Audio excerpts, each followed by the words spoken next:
Hello students, Pallav physics के amazing platform पे आपका स्वागत है। तो एग्ज़ाम आ चुका है, नहीं एग्ज़ाम स्टार्ट हो चुका है। क्वेश्चंस हम लोग कर रहे हैं, तो चलिए उसी को कंटिन्यू करते हैं और आगे बढ़ते हैं। तो पहला क्वेश्चन है, what happens to the resistivity of semiconductors with increase in temperature. Temperature के बढ़ने से सेमीकंडक्टर के रेजिस्टिविटी पे क्या फर्क पड़ता है ना। सेमीकंडक्टर वगैरह क्लियर है कि नहीं। सेमीकंडक्टर सेमीकंडक्टर वैसा मटेरियल, वैसा सब्सटेंस हो गया जिसका कंडक्टिविटी इंटरमीडिएट होता है कंडक्टर और इंसुलेटर के, है ना। जिसका कंडक्टिविटी इंटरमीडिएट होता है कंडक्टर के और इंसुलेटर के, इसलिए इसका नाम भी है सेमी कंडक्टर, है ना। सेमी कंडक्टर इसका जो कंडक्टिविटी है, कंडक्टिविटी वो इंटरमीडिएट है, बीच वाला है, intermediate to conductor and insulator, है ना।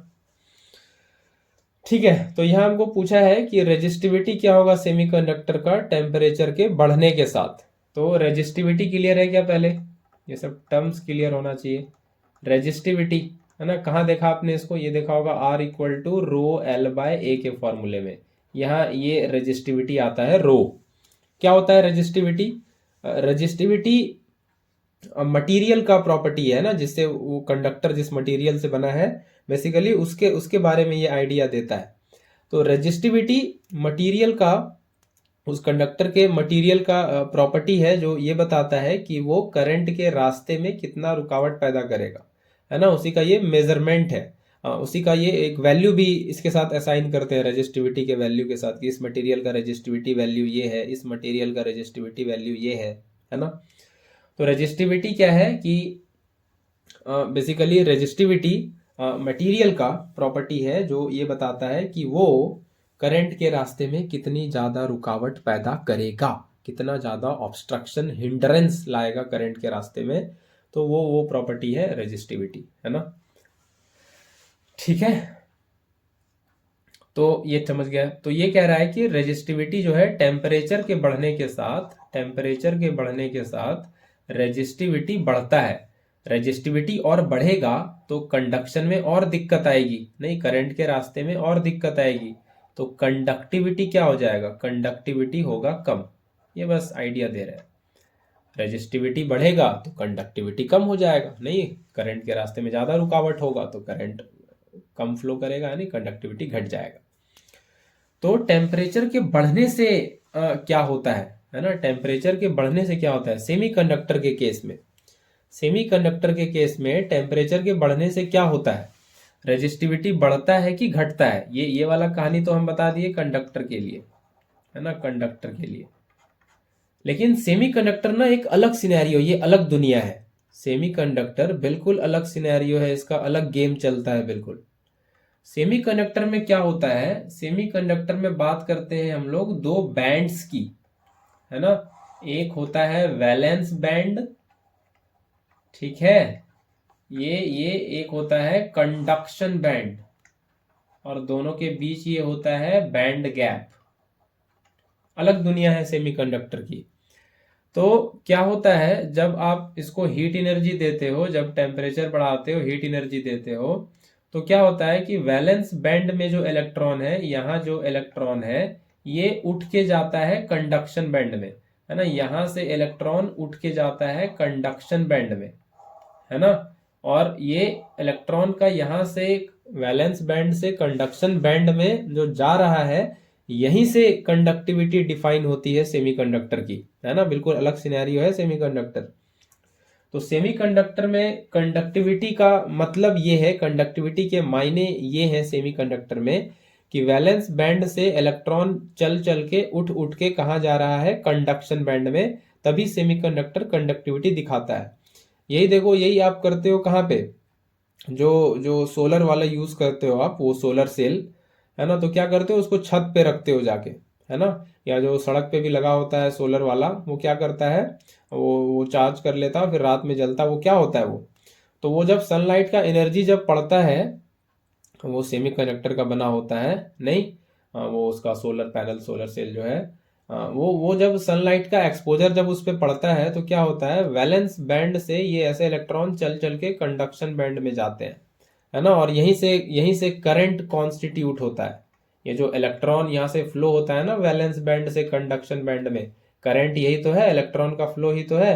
तो ये इलेक्ट्रॉन जब चलना स्टार्ट करता है वैलेंस से कंडक्शन में, तभी तभी ये करंट कॉन्स्टिट्यूट होता है ना, तभी क्या होता है, करंट कॉन्स्टिट्यूट होता है, करंट बनता है। तो इलेक्ट्रॉन को चलाना पड़ेगा अगर करंट चाहिए तो, और सेमीकंडक्टर में ऐसे। तो यहाँ पे कहानी उल्टा है सेमीकंडक्टर में, कि अगर आप टेम्परेचर बढ़ाओगे तो ये वैलेंस बैंड से इलेक्ट्रॉन उस एनर्जी को लेके एक्साइट होके कंडक्शन बैंड में जाएंगे, है ना। On increasing temperature, on increasing temperature electron from valence band excites or get excited to conduction band, है ना, वैलेंस बैंड से कंडक्शन बैंड में जाने लगता है electron, and this flow of electron and this constitutes current, है ना, this constitutes current. ठीक है, तो जितना ज्यादा इलेक्ट्रॉन जाएगा वैलेंस बैंड से कंडक्शन बैंड में, उतना ज्यादा करंट होगा। करंट ज्यादा है, it means resistivity is less, है ना, रेजिस्टिविटी इज लेस। तो करंट ज्यादा है, इलेक्ट्रॉन का ये वैलेंस बैंड से कंडक्शन बैंड में ज्यादा जाना हो रहा है, जाना जाना ज्यादा हो रहा है ना, उल्टा बोल दिए। इसीलिए तो करंट ठीक ठाक से जाएगा तो रेजिस्टिविटी क्या होगा, कम, करंट के रास्ते में रुकावट होगा कम, रेजिस्टिविटी होगा कम, करंट आराम से जाएगा, इलेक्ट्रॉन आराम से जाएगा। तो वैलेंस सेमीकंडक्टर की कहानी ऐसे चलती है करंट बनने की। वैलेंस बैंड से इलेक्ट्रॉन जाता है कंडक्शन बैंड में, तो हीट एनर्जी जितना आप दोगे यहाँ पे, इलेक्ट्रॉन को जितना एनर्जी मिलेगा उतना अच्छा है, उतना रेजिस्टिविटी कम होगा, है ना। तो समझ में आया। On increasing temperature why resistivity decreases in semiconductor, because on increasing temperature electron from the valence band gets excited, jump to conduction band, and this constitutes current. And if current gets constituted in this manner by the flow of electron, it means there is no any sort of hindrance in the flow of electron, and that's why resistivity decreases। ठीक है, तो resistivity घटेगा तभी तो current आराम आराम से जाएगा, है ना। क्लियर है क्या ये क्वेश्चन, क्यों क्यों रेजिस्टिविटी घटता है, क्लियर हुआ।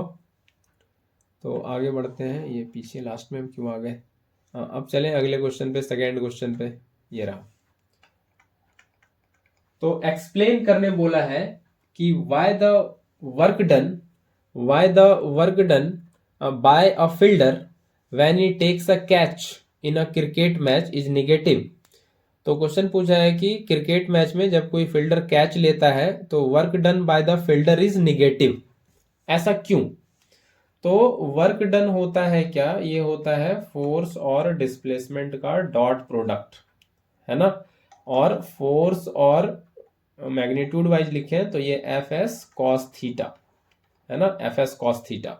ये अगर मैग्नीट्यूड वाइज लिखें तो थीटा क्या है, फोर्स और डिस्प्लेसमेंट के बीच का एंगल है। थीटा क्या है, ये फोर्स और डिस्प्लेसमेंट के बीच का एंगल। ठीक है, तो क्या होता है कि ये अगर आपका हो गया हाथ, है ना, ये अगर मान लें थोड़ी देर के लिए आपका हो गया हाथ, और बॉल जो है, बॉल इधर से कोई बैट्समैन उधर से हिट किया, और बॉल जो है, ये बॉल आपके हाथ पे आ रहा है ना, बॉल आपके हाथ पे आ रहा है, ये आपके हाथ पे बॉल आया। ठीक है, तो नेगेटिव कैसे हुआ, work done by the fielder negative कैसे हुआ। तो बॉल का डिस्प्लेसमेंट किधर है, इधर, है ना, बॉल का डिस्प्लेसमेंट मान लेते हैं, ये डिस्प्लेसमेंट बॉल का इधर है, मान लेते हैं हाथ की तरफ, है ना, हाथ की तरफ। तो फोर्स क्या इसके अपोजिट लग रहा है, तभी तो वर्क डन निगेटिव होगा। वर्क डन निगेटिव होने के लिए थीटा को होना पड़ेगा पाई, यानी कि 180 डिग्री, तभी तो कॉस 180 डिग्री क्या आएगा, -1, और तभी तो वर्क डन आएगा एफ एस कॉस 180 -1, और ये माइनस एफ एस, तभी तो ये negative sign, negative work done को बताएगा। तो फोर्स किधर है, तो बॉल जब आपके हाथ पे गिरेगा तो बॉल बॉल बॉल का होगा हाथ पे एक्शन, बॉल का हाथ पे, हैंड पे, पाम पे क्या होगा, एक्शन। और न्यूटन थर्ड लॉ कहता है to every action there is an equal and opposite reaction. तो उसके बाद क्या होगा, आपके हाथ का रिएक्शन फोर्स बॉल पे लगेगा, है ना, बॉल पे लगेगा। तो बॉल आ रहा है जिधर, फोर्स लगा मेरे हाथ का, है ना, यहां हाथ से फोर्स लगा इधर, है ना, इस पे लगा अपोजिट डायरेक्शन में, है ना, रिएक्शन दिए बॉल पे, बॉल मेरे हाथ पे एक्शन दिया और हम बॉल पे रिएक्शन दिए। तो जिधर डिस्प्लेसमेंट है, डिस्प्लेसमेंट बॉल का इधर है, तो मेरे हाथ के द्वारा फोर्स लगा किधर, अपोजिट डायरेक्शन में, इधर लगा, है ना, इधर लगा। मेरे हाथ पे बॉल आ रहा था और मेरा हाथ बॉल को मारा, है ना, रिएक्शन दिया, बॉल एक्शन दिया मेरे हाथ को, मेरा हाथ रिएक्शन फोर्स दिया बॉल पे। तो जिधर डिस्प्लेसमेंट है, फोर्स बिल्कुल लगा उसके उलट, मेरा हाथ लगाया उसके उलट। तो दोनों अपोजिट डायरेक्शन में एक्ट कर रहे हैं, इसीलिए वर्क डन क्या आ रहा है, नेगेटिव। तो ये आपको आंसर करना है। The reaction force of the hand and the displacement of the ball are in opposite direction. That's why work done by a fielder while taking a catch in a cricket match is negative. ये बोल भी दिए, आप लोग लिख पाओगे, है ना, तो आप लोग सुन के भी लिख सकते हो। तो reaction force of the hand and the displacement of the ball are in opposite direction, that's why work done is negative. Clear है? आगे बढ़े अगले क्वेश्चन पे। Question number 3, which property of water makes it an effective coolant, है ना, coolant बनाता है इसको। तो कूलेंट मतलब कार में जो डालते हैं ना, कूलेंट। तो कूलेंट का क्या मतलब है, कूलेंट कहने का क्या मतलब होता है, कूलेंट कहने का ये मतलब है कि कूलेंट कहने का क्या मतलब है कि इसको अगर हम हीट एनर्जी दें, है ना, इसको अगर हम हीट एनर्जी दें, कूलेंट का मतलब समझना है पहले, कि अगर किसी लिक्विड को हम हीट एनर्जी दें तो वो जल्दी गर्म ना हो, है ना, तभी तो भाई कूलेंट है। नहीं तो जल्दी गर्म हो जाएगा तो इंजन खराब हो जाएगा मेरा, है ना, गाड़ी खराब हो जाएगा, गाड़ी है भी नहीं वैसे। तो वो जल्दी हीट एनर्जी दें तो वो जल्दी गर्म ना हो, तभी तो मतलब है कूलेंट का, ठंडा रखेगा लंबे समय तक, ऐसा लिक्विड होना चाहिए। तो पानी अच्छा कूलेंट क्यों है, क्योंकि वाटर जल्दी गर्म ना हो, जल्दी गर्म ना हो मतलब स्पेसिफिक हीट कैपेसिटी हाई हो। तो वाटर के साथ भी वही बात है, water has high specific heat capacity, water का स्पेसिफिक हीट कैपेसिटी जो है वो हाई है। क्या फायदा हुआ स्पेसिफिक हीट कैपेसिटी हाई होने से, स्पेसिफिक हीट कैपेसिटी पता है ना, स्पेसिफिक हीट कैपेसिटी, क्या ये क्लियर है? स्पेसिफिक हीट कैपेसिटी होता है ये Q equal to M C delta T, और यहां से C specific heat capacity Q by M delta T. तो स्पेसिफिक हीट कैपेसिटी होता है 1 ग्राम वाटर, ही तो वाटर, 1 ग्राम पानी का टेम्परेचर 1 डिग्री सेल्सियस से बढ़ाने के लिए जितना हीट एनर्जी दिया जाएगा वही है स्पेसिफिक हीट कैपेसिटी। तो पानी का स्पेसिफिक हीट कैपेसिटी बहुत ज्यादा होता है, 4.2 जूल, है ना, पर ग्राम पर डिग्री सेल्सियस। यानी कि 1 ग्राम पानी का टेम्परेचर 1 डिग्री सेल्सियस से बढ़ाने के लिए 4.2 जूल का हीट एनर्जी देना होगा, जो कि बहुत ज्यादा है ना। तो इतना इतना हीट एनर्जी देना होगा तब पानी का टेम्परेचर जो है तब पानी का जो टेम्परेचर है 1 डिग्री से बढ़ेगा। तो यही बता रहा है कि स्पेसिफिक हीट कैपेसिटी पानी का बहुत ज़्यादा है, इसीलिए अगर इसको इंजन चल रहा है और इंजन गर्म हो रहा है तो उससे हीट एनर्जी इतना जब तक नहीं मिलेगा 4.2 जूल, तब तक इसका टेम्परेचर 1 डिग्री से नहीं बढ़ेगा। तो टेम्परेचर बढ़ाना इतना आसान नहीं होता पानी का जल्दी, है ना। इसलिए आप देखो, आप गर्म पानी लो और रूम में रखो तो बहुत देर से ठंडा होता है ना, और गर्म करने लगाओ तो बहुत देर से गर्म होगा, क्योंकि उसका स्पेसिफिक हीट बहुत ज़्यादा है। उसका टेम्परेचर चेंज करना 1 डिग्री से इतना आसान नहीं है, आपको 4.2 जूल का हीट एनर्जी देना होगा, ठीक है। तो water has high specific heat capacity, that's why it is used as coolant. That's why it is used as coolant, है ना, it is used as an effective coolant. ठीक है, ये आपको आंसर करना है। ठीक है, ये आपको आंसर करना है, हाई स्पेसिफिक हीट कैपेसिटी, ये इसका आंसर है। तो आगे बढ़े, चौथे नंबर पे चले अगले क्वेश्चन पे। Complete the diagram as given alongside by drawing the deflection of radio active radiations in an electric field. तो ये एक लीड बॉक्स रखा हुआ है और इसमें रेडियो एक्टिव सब्सटेंस रखा हुआ है, और इस रेडियो एक्टिव सब्सटेंस को लीड बॉक्स को किसमें रख दिए हैं, इलेक्ट्रिक फील्ड में, है ना, ये प्लस और ये माइनस, ये ऐसे इलेक्ट्रिक फील्ड में रखा हुआ है। इलेक्ट्रिक फील्ड समझ में आता है, इलेक्ट्रिक फील्ड, फील्ड कल बताए थे, मैग्नेटिक फील्ड अच्छे से बताए थे कल। तो फील्ड मतलब क्या, रीजन ऑफ इन्फ्लुएंस, नहीं, कितने कितने रीजन तक उस चीज का इन्फ्लुएंस है, वही रहता है फील्ड। जैसे किसी डीएम का, किसी पुलिस प्रशासन का, उसके जिले तक, है ना, उसके डिस्ट्रिक्ट तक होता है कि वो क्या क्या कर सकता है, किसी क्राइम के रिगार्डिंग वो क्या क्या देख सकता है, वो उसके जिले तक, वो किसी दूसरे जिले में जाके कुछ नहीं कर सकता, वो अपने जिले तक लिमिट है उसका कार्यभार, सब कुछ काम काज वगैरह। तो उसी तरह से रीजन ऑफ इन्फ्लुएंस, तो उसी तरह से इलेक्ट्रिक फील्ड भी वही होता है, कल मैग्नेटिक फील्ड बताए थे। तो इलेक्ट्रिक फील्ड होता है कि कोई चार्ज है ना, इलेक्ट्रिक फील्ड, तो इलेक्ट्रिक फील्ड है तो चार्ज से रिलेटेड बात होगा। कोई चार्ज है Q, ये चार्ज अपने चारों तरफ एक रीजन ऑफ इन्फ्लुएंस बनाता है, एक फील्ड बनाता है ना। कोई दूसरा चार्ज इसके रीजन ऑफ इन्फ्लुएंस में आ जाए, +Q या -Q, तो या ये चार्ज इसको अट्रैक्ट करेगा या रिपेल करेगा। -Q अपोजिट नेचर है तो अट्रैक्ट कर लेगा, +Q है तो इसको रिपेल करेगा। Like charges repel each other, unlike charges attract each other. तो इलेक्ट्रिक फील्ड होता है किसी चार्ज के अराउंड रीजन ऑफ इन्फ्लुएंस, जिसमें किसी दूसरे चार्ज को लाके रखा जाए, जिसको हम टेस्ट चार्ज बोलते हैं। इसको क्या बोलते हैं, टेस्ट चार्ज, कि हम टेस्टिंग कर रहे हैं इस चार्ज का, किसके साथ क्या होगा। कोई टेस्ट चार्ज को लाके रख दें तो या तो वो उस वाले चार्ज से या तो उस वाले चार्ज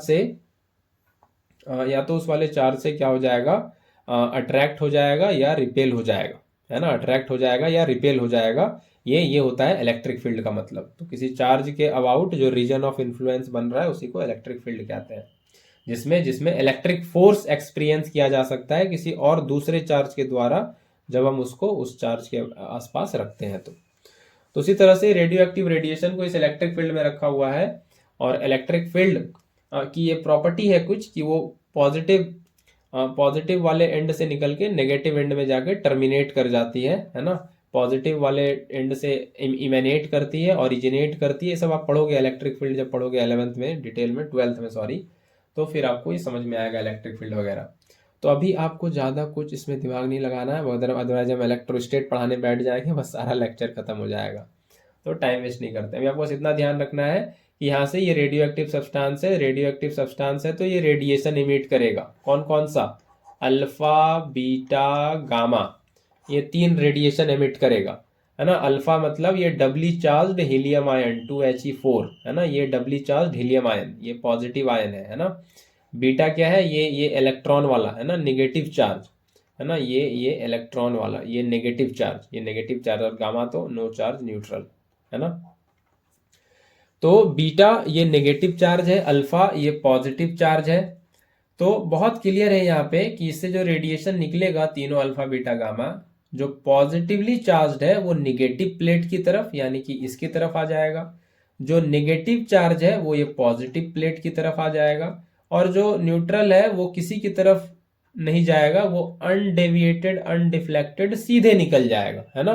वो किसी से अपना अफेक्शन नहीं दिखाएगा, किसी से अपना प्यार मोहब्बत नहीं दिखाने वाला है, वो सीधे सीधे निकल जाएगा। तो पॉजिटिव से मोहब्बत कौन दिखाएगा, निगेटिव वाला, ये इलेक्ट्रॉन, ये बीटा पार्टिकल। निगेटिव प्लेट से मोहब्बत कौन दिखाएगा, ये अल्फा पार्टिकल, पॉजिटिव वाला निगेटिव की तरफ, और गामा न्यूट्रल ये सीधे निकल जाएगा, किसी से नहीं अफेक्शन दिखाएगा वो। तो इसी को दिखा देते हैं बस, है ना, इसी को दिखा देना है यहाँ पे। तो क्या होगा, इससे निकल रहा है तीनों रेडिएशन अल्फा बीटा गामा, तो इससे गामा निकल रहा है और ये सीधा निकल जाएगा, है ना, इससे गामा निकल रहा है और ये निकल जाएगा सीधा अनडेविएटेड, है ना। ये वाला क्या है, ये है गामा।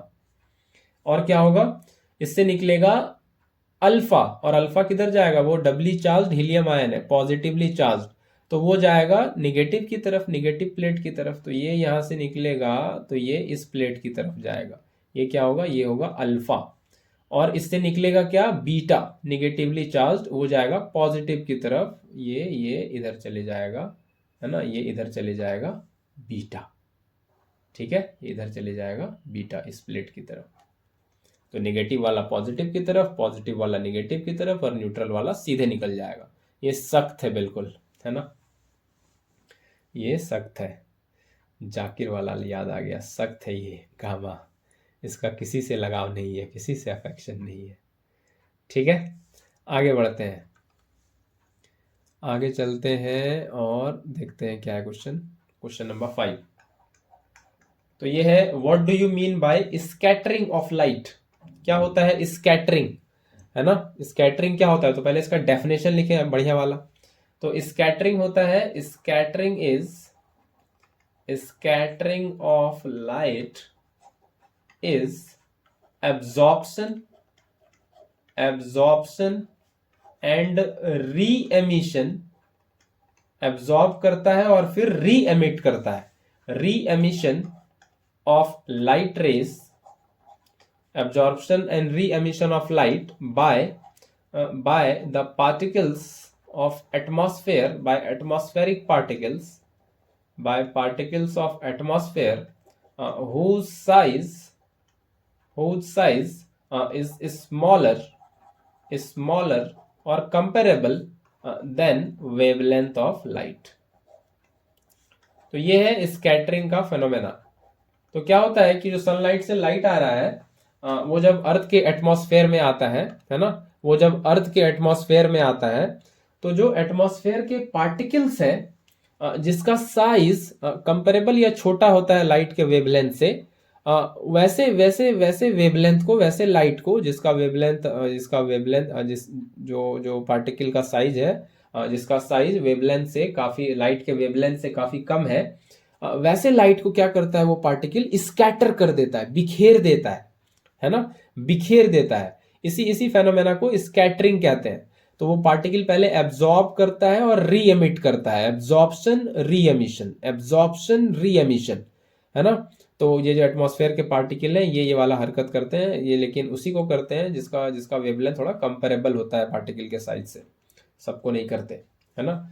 तो इसको कहते हैं स्कैटरिंग, इसी को कहते हैं scattering of light, absorption and re emission of light by the particles of atmosphere whose size is smaller than wavelength of light। इसी फेनोमेना को कहते हैं स्कैटरिंग, है ना, इसको बोला जाता है स्कैटरिंग। नेक्स्ट क्वेश्चन है कि which colour of white light is scattered list. तो व्हाइट लाइट में 7 कलर होता है, विबग्योर, है ना, ये आपको पता होगा विबग्योर। तो इसमें पूछा है कौन सा सबसे कम स्कैटर कर पाता है, एटमॉस्फेयर का जो पार्टिकल्स है कौन सा कम स्कैटर कर पाता है। तो सबसे कम स्कैटर जो होता है वो है रेड, है ना, सबसे कम स्कैटर होता है रेड, सबसे कम स्कैटर रेड जो है, रेड इज लिस्ट स्कैटर्ड, ये आपको ध्यान रखना है, रेड इज लिस्ट स्कैटर्ड। कारण क्या है, कारण है इसका wavelength, wavelength of red light is maximum, wavelength चार जितना भी लाइट है, कलर है, सब में से सबसे ज्यादा वेवलेंथ रेड का होता है, wavelength of red light is maximum, सबसे ज्यादा होता है, सबसे ज्यादा। तो क्या हुआ, वेवलेंथ ज्यादा होने से तो पार्टिकल के साइज के साथ ना इसका मामला फिट नहीं बैठता है, पार्टिकल बोलते हैं ये बहुत ज्यादा वेवलेंथ वाला है, इसको नहीं कर पाएंगे, ये मेरे बराबरी का नहीं है ना, ये मेरे बराबरी का नहीं है। ठीक है, ये तो हो गया बस बात समझाने के लिए, ज्यादा टेक्निकल बात ये है, टेक्निकल बात है रेले स्कैटरिंग में, वही बात है कि पार्टिकल के साइज से जब तक थोड़ा कंपेरेबल नहीं होगा लाइट का वेवलेंथ ना, तब तक स्कैटर नहीं होगा। जैसे ब्लू, है ना, ब्लू, जैसे स्काई आपको ब्लू दिखता है, क्यों दिखता है, क्योंकि ब्लू का वेवलेंथ जो है ये कम है, ब्लू का वेवलेंथ कम है ना, देखिए शुरू में आ गया वेब, यही आ गया बी, ब्लू का वेवलेंथ कम है, जैसे वायलेट से रेड की तरफ जाते हैं वेवलेंथ बढ़ता है, ब्लू का वेवलेंथ कम है, तो पार्टिकल जो एटमॉस्फेयर में है ये इसको आराम से स्कैटर करते हैं, है ना। भाई साइज थोड़ा कंपेरेबल होना चाहिए ना, तभी तो मामला बैठेगा, नहीं तो रेले स्कैटरिंग ये एक फेनोमेना है। रेले नाम के साइंटिस्ट थे, वो स्कैटरिंग को एक्सप्लेन किए थे। तो उनका ये कहना था कि जो लाइट स्कैटर हो रहा है उसका इंटेंसिटी ऑफ स्कैटर्ड लाइट ये इनवर्सली प्रोपोर्शनल है फोर्थ पावर ऑफ लैम्बडा। ये इनवर्सली प्रोपोर्शनल है fourth power of lambda. Lambda जितना ज्यादा होगा इंटेंसिटी लाइट का उतना कम होगा, वो उतना कम स्कैटर होगा। तो रेड का वेवलेंथ ऐसे बहुत ज्यादा है, पावर 4 और बहुत ज्यादा हो जाएगा, इसीलिए इंटेंसिटी उसका कम है, इसीलिए उसका स्कैटरिंग लिस्ट है ना, लिस्ट है, जीरो तो नहीं कह सकते लेकिन मिनिमम है, बहुत सबसे कम है। तो ये आप थोड़ा रीजन चिपका सकते हो, इंटेंसिटी ऑफ स्कैटर्ड लाइट, ये इस वाले लॉजिक से, है ना। और वो लॉजिक चिपका सकते हो, यही इसी में आ गया कि वेवलेंथ ज़्यादा होता है रेड लाइट का, है ना। एटमॉस्फेयर के पार्टिकल के साथ उसका मामला ठीक नहीं बैठता।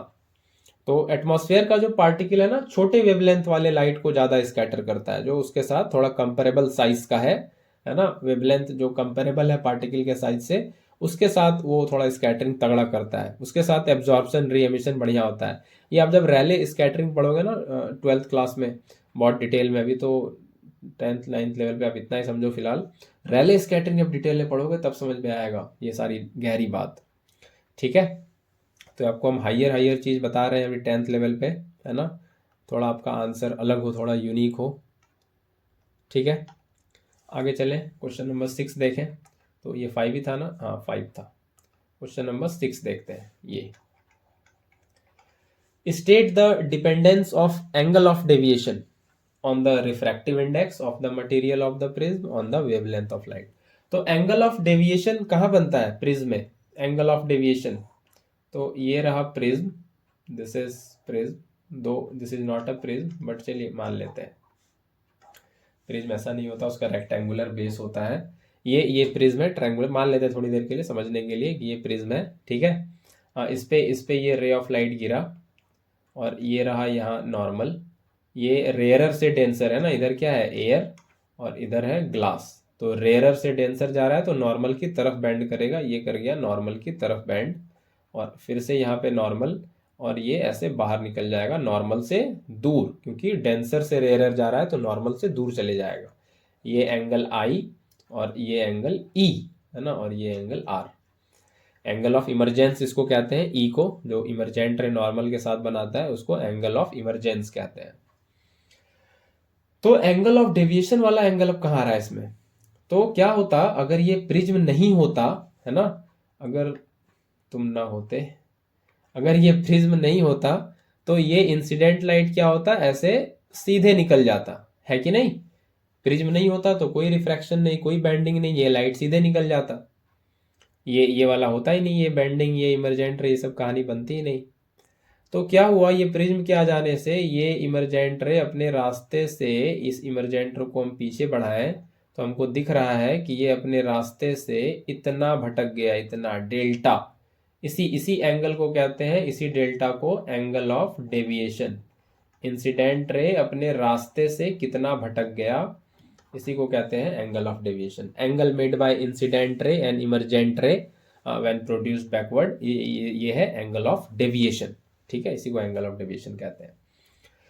तो ये refractive index of the material of the prism इस पे कैसे डिपेंड करता है, इस पे कैसे डिपेंड करता है, तो ये जब लाइट इस पे गिरा रहे हैं, है ना, ये जब लाइट इस पे गिरा रहे हैं तो इस चले गए। क्वेश्चन ये है कि angle of deviation material of the prism के रिफ्रैक्टिव इंडेक्स से कैसे लिंक है ना। अगर रिफ्रैक्टिव इंडेक्स ज़्यादा होगा तो एंगल ऑफ डेविएशन क्या होगा, अगर रिफ्रैक्टिव इंडेक्स कम होगा तो एंगल ऑफ डेविएशन क्या होगा, ठीक है, एंगल ऑफ डेविएशन बढ़ेगा घटेगा क्या होगा। तो अगर रिफ्रैक्टिव इंडेक्स ज़्यादा है ना, सीधा सीधा आप सोचिए तो व्हाइट लाइट की कहानी पे चले गए, हमको इतना जाना भी नहीं था तो कोई बात नहीं, सीधा सीधा आप ये समझो कि रिफ्रैक्टिव इंडेक्स अगर ज़्यादा होता है, जैसे ये दो मीडियम है ना, दो मीडियम है, ये वाटर है और ये समझ लो ये ग्लास है, तो वाटर का रिफ्रैक्टिव इंडेक्स 1.33, ग्लास का रिफ्रैक्टिव इंडेक्स 1.5, तो क्या होगा, लाइट जब इंसिडेंट करेगा ऐसे ये आई पे तो ये डेंसर में जा रहा है, ग्लास डेंसर है, रिफ्रैक्टिव इंडेक्स इसका ज़्यादा है, तो ये नॉर्मल की तरफ और बेंड होगा, ज़्यादा मुड़ेगा, है ना, नॉर्मल की तरफ मुड़ेगा। तो वही कहानी यहाँ पे है कि आप रिफ्रैक्टिव इंडेक्स इस मटेरियल ऑफ द प्रिज्म का ज्यादा लोगे तो लाइट का बेंडिंग और ज्यादा होगा ग्लास के अंदर, है ना। लाइट का बेंडिंग और ज्यादा होगा, अपने ओरिजिनल रास्ते से लाइट और ज्यादा मुड़ेगा। अपने ओरिजिनल रास्ते से लाइट और ज्यादा मुड़ने वाला है, अपने ओरिजिनल रास्ते से। लाइट अगर अपने ओरिजिनल रास्ते से ज्यादा मुड़ेगा तो क्या होगा, एंगल ऑफ डेविएशन ज्यादा बनेगा, है ना। ये यहां से ये अगर रिफ्रैक्टिव इंडेक्स बढ़ाते जाएंगे तो ये वाला जो है, ये वाला एंगल, है ना, ये डेल्टा ज्यादा बनेगा। नहीं, ये ज्यादा मुड़ेगा तो ये डेल्टा ज्यादा बनेगा, ये वाला ये ज्यादा बनेगा। यहाँ से जितना ज्यादा मुड़ेगा, ये रिफ्रैक्टिव इंडेक्स जितना ज्यादा लेंगे उतना ज्यादा मुड़ेगा, ये और नीचे आ जाएगा। ये और इमरजेंट रेस को पीछे बढ़ाएंगे तो ये वाला एंगल ऑफ डेविएशन ये होगा। तो एंगल ऑफ डेविएशन बढ़ता जाएगा जैसे जैसे रिफ्रैक्टिव इंडेक्स बढ़ता जाएगा। तो एंगल ऑफ डेविएशन क्या होता है रिफ्रैक्टिव इंडेक्स के साथ, ये एंगल ऑफ डेविएशन इंक्रीज करता जाएगा, इंक्रीज करेगा विथ रिफ्रैक्टिव इंडेक्स। ठीक है, विथ रिफ्रैक्टिव इंडेक्स ये इंक्रीज करेगा। ठीक है, आगे है on the wavelength of light. Light के वेवलेंथ से कैसे फर्क पड़ेगा एंगल ऑफ डेविएशन पे, है ना। लाइट के वेवलेंथ से कैसे फर्क पड़ेगा, तो फिर से एक बार बना लेते हैं, लाइट के वेवलेंथ से कैसे फर्क पड़ेगा। तो अब जो हम डिस्कशन कर रहे थे ना थोड़ी देर पहले, वो 7 कंपोनेंट कलर की, उससे ये बात समझ में आएगा, है ना, उससे ये बात समझ में आएगा। तो ये अगर सीधे निकल जाता है इस तरह से, और ये एंगल ऑफ डेविएशन। तो ये कह रहा है एंगल ऑफ डेविएशन पे लैम्डा, लाइट का वेवलेंथ, इससे कैसे फर्क पड़ेगा एंगल ऑफ डेविएशन पे। लैम्डा बढ़ेगा तो एंगल ऑफ डेविएशन क्या होगा, लैम्डा घटेगा तो एंगल ऑफ डेविएशन क्या होगा, ये पूछ रहा है यहाँ पे। तो अगर व्हाइट लाइट को ले लें, 7 कलर होता है उसमें, विबग्योर अभी बता रहे थे, वो अभी काम आ जाएगा जो इसके पहले बात कर रहे थे। एक्चुअली वो सेकंड क्वेश्चन का एक्सप्लेनेशन हम पहले थोड़ा देने लग गए थे, लेकिन बाद में सही कर लिए। तो ये विबग्योर है ना, ये विबग्योर ये होता है। इसमें वेवलेंथ किसका ज्यादा होता है, रेड का, है ना। रेड का लैम्डा सबसे ज्यादा, और वायलेट का लैम्डा सबसे कम, है ना। वायलेट का लैम्डा सबसे कम। तो वायलेट का वेवलेंथ कम है तो v होता है f लैम्डा। अगर वेवलेंथ कम तो वेलोसिटी भी कम, है ना। ये डायरेक्टली प्रोपोर्शनल है वेवलेंथ के। वेवलेंथ कम तो वेलोसिटी भी कम, वेवलेंथ ज्यादा तो वेलोसिटी भी ज्यादा। अगर वेलोसिटी ज्यादा है तो उसको मोड़ना भी मुश्किल है। कोई बहुत तेजी से उड़ रहा है एकदम हंटर बुलेट चला के, तो उसको आप रोक नहीं पाओगे, मोड़ नहीं पाओगे। और कोई धीरे धीरे पैदल चल रहा है तो उसको आप पकड़ के मोड़ दोगे जिधर मोड़ने का आप मन करे। तो जो धीमे चल रहा है उसको मोड़ना आसान है, जो तेजी से चल रहा है उसको मोड़ना मुश्किल है। तो जो रेड लाइट है वो फास्ट चल रहा है, उसको मोड़ना मुश्किल है। तो उसको मोड़ना मुश्किल है तो वो अपने ओरिजिनल रास्ते से कम डेविएट करेगा, कम मुड़ेगा, तो एंगल ऑफ डेविएशन कम आएगा।